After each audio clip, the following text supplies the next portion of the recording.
I was born in one of these ancient caves inside Petra.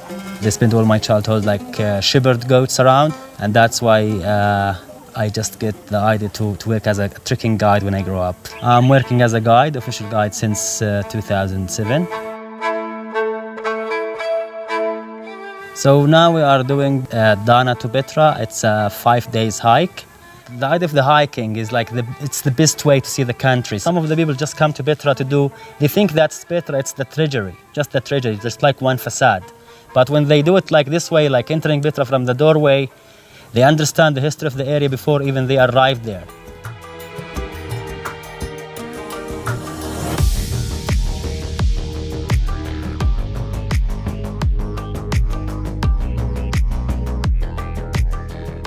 So yeah, I mean, Dana to Petra, we actually, usually the first night we like to stay in one of the best lodge in Jordan. It's actually one of the best 15 lodges in the world. That's called Finan.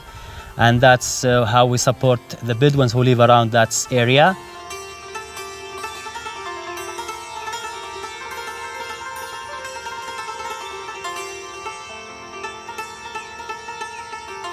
Then the 2 second nights we stay like in wilderness camp that's all running by local people.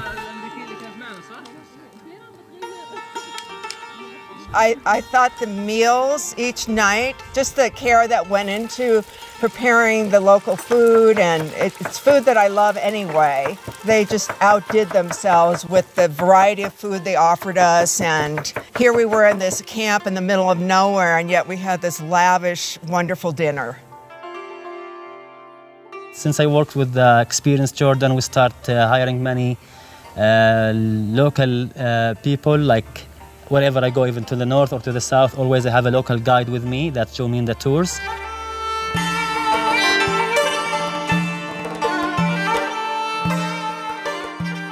This is the idea from the whole thing. It's to interact with the locals. Like usually you go to hotels and you have like a touristic, deal.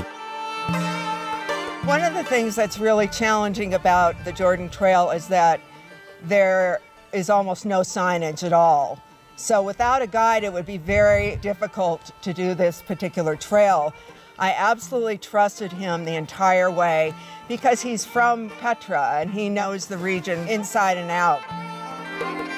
Also, just what actually is important to this region and why it's historically significant. As we will see now, we will see many caves that's carved on both sides of this canyon. Some of these caves were used just like dining room. We are going to visit one of them. And also, there is many water cisterns. I mean, you can see behind you, this is like a waterfall. So in winter time, it's usually, there is like a water cascade this way. They collect the whole rainfall that's coming on the top of this mountain all the way down to the cisterns in both sides.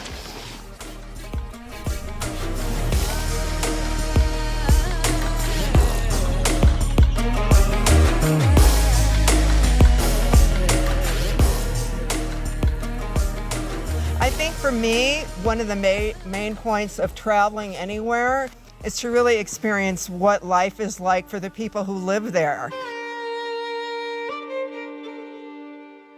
Yesterday we were walking down this narrow canyon area, and all of a sudden there was a herd of about 150 goats. It was just absolutely magical to suddenly be surrounded by goats and to see these two women who were herding the goats, Bedouin women, and just to have that happen spontaneously. So that's not something that you can plan. I absolutely think that having done the trail, I will appreciate Petra much, much more because I've come through the landscape that leads to it, and I worked hard to get there. So I feel really good right now that I did the trail, and it's really been a phenomenal experience.